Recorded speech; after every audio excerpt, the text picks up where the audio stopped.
casharkeena lixaad wuxuu ku saabsan yahay warooyinka xarafka f. f waxaan leenahay iyaduna marka ay bilow tahay sidan.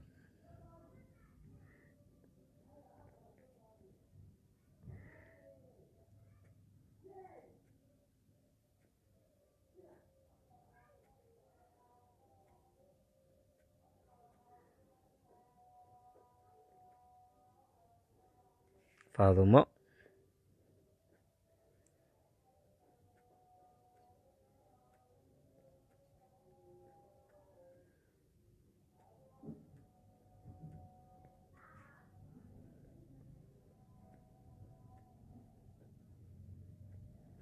faahfaahin,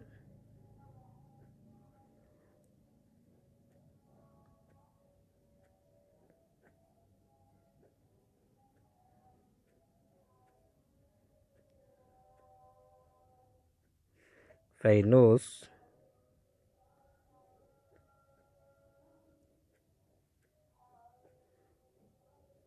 farxad,